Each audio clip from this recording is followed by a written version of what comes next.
Voice of Indiana County. It's WCCS 101.1 FM, AM 1160, and WCCSradio.com. Well, Brian Jones is with us once more. We had Brian with us a little bit earlier in the season, I guess you would call it, talking about the start of the Footlight Players season. And, of course, it has been going on now for a number of weeks, and it's good to catch up with you again. Our conversation this morning brought to you by Marcus & Mack, voted best personal injury law firm in the Best of Indiana County contest.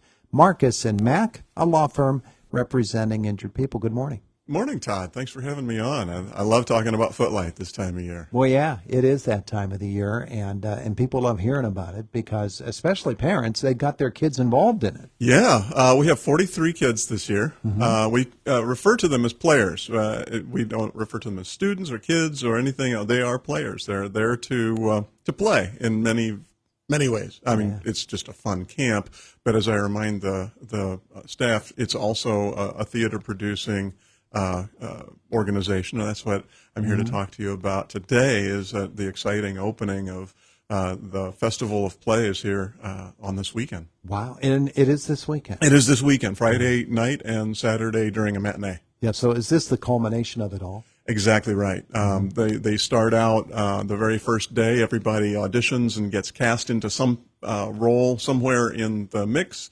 And rehearsals are held half the days, and workshops that inform those rehearsals are the other half of the days. And then in this last week, we put all the pieces together and do technical rehearsals and get them on stage and bright lights, and they perform then in these culminating performances they've been working on for 3.5 weeks now.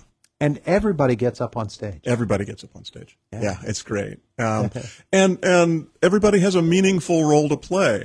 You know, there's that theater joke about being the third tree on the left, but the third tree on the left in our productions moves and is active and very often has lines, and they are an integral part of everything that's going on. Nobody really sits on the sidelines. I'm sure for as many years as you've been doing this, you've been able to sort of pick up on the vibe a little bit and say, boy, this year we have an extra energetic group. This year we have a curious group. This year the group is maybe a little more reserved. What's this group like? This group is fantastically creative, and they're pretty energetic. We had last Friday night, we had our lock-in for the older players, staying overnight in Waller Hall. It can be a little spooky at 2 o'clock in the morning. In Waller Hall, the old gymnasium, 1927 built and full of ghosts. Sleeping bags or what? Sleeping bags on the floor, yeah. Oh, yeah. And I came by about 4 o'clock in the morning, and they were still up and playing games and full of energy. Are they really? Yeah, it's crazy. And they bring that kind of energy to the stage. They're just and they're really curious. They both of our plays are based on movies. This year we're doing Finding Nemo Jr., which is based on the movie. Follows the same plot line. Music's a little different, but it's fun. Boy, it's a romp, and some of the costumes are just cute as all get out. As you can imagine, there's coral and there's fish and there's an octopus, cute little octopus.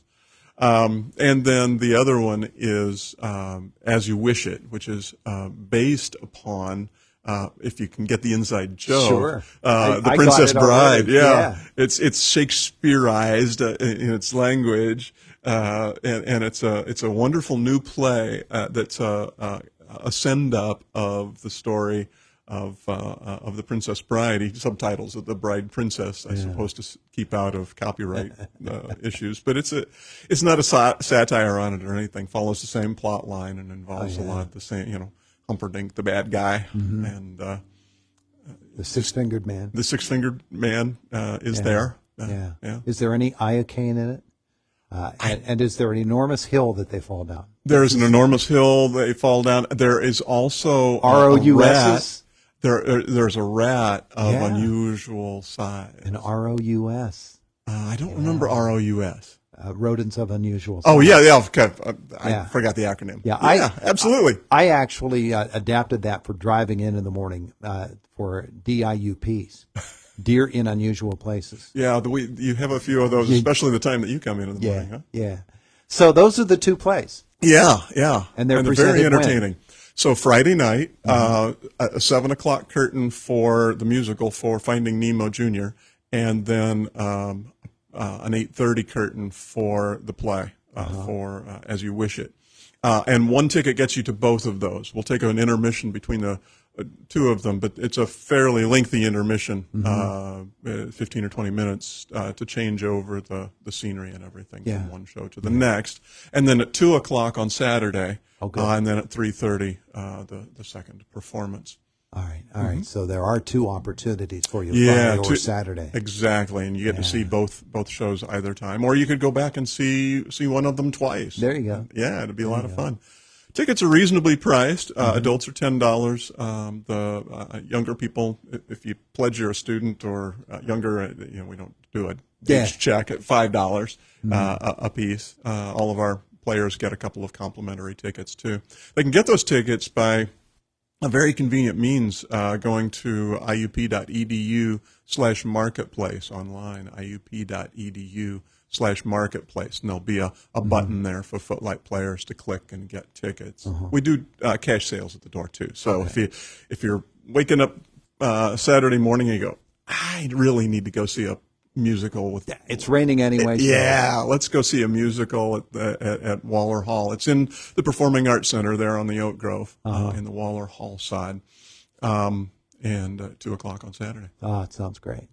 Sounds like a lot of fun. It is a lot of fun, and the kids are having a blast, but the staff is having a blast too, and it's just really well produced. We hold our standards pretty high, because we want it to be a community event for everyone to come out, not just the parents and friends of our players, but it's really just a whole lot of fun. I'm sure that when you put these together every year, there are a few surprises during camp, whether they are performers that are discovering something new about themselves, or they're just something about a play or a script that really speaks to the kids and they get really involved in it. Have there been those sorts of eye-openers so far this year? I think that, every year we have players that sort of come out of their shell. That's where we're kind of expert at that.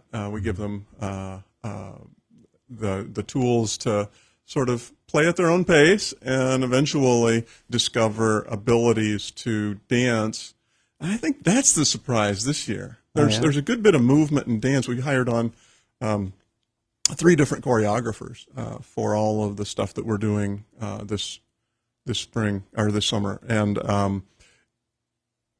through workshops and through particularly Finding Nemo. And I during lunch hour, I'll go out and talk to some of the players and say, hey, what was fun today? What was fun for you? And so many of them have said, I just loved dancing this morning. And there were many players who thought dance wasn't for them.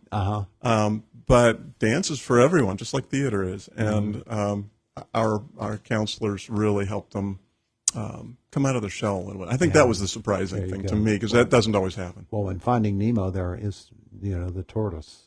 There's the turtles will show up, and I don't want them to come too far out of their shell. Mine. There are several. There are several seagulls. Well, that's an easy line to learn. So. It is. And of course, all the fish and everything too, and the sharks. To see. A little tiny fellow with a great big shark helmet on. It's just adorable. Yeah. Is there some sword play? There is sword play. Several wooden swords are brandished about. We put on a couple of fight coordinators to have sword fighting. And that's something, of course, the young players just love. Playing with swords is just, great fun. I'm sure you also had to look for a particularly larger performer for the Fezzik role. It was.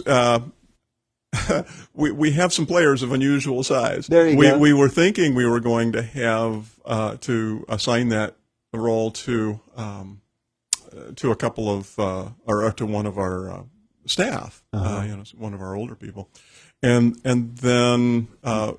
Lo and behold, over the summer, a couple of our performers or a couple of our players who are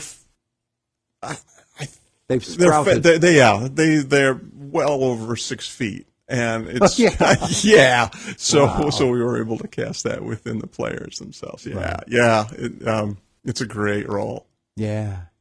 All right. So Footlight Players on stage on Friday and then again on Saturday. Correct. At Waller Hall on the IUP campus. Yeah.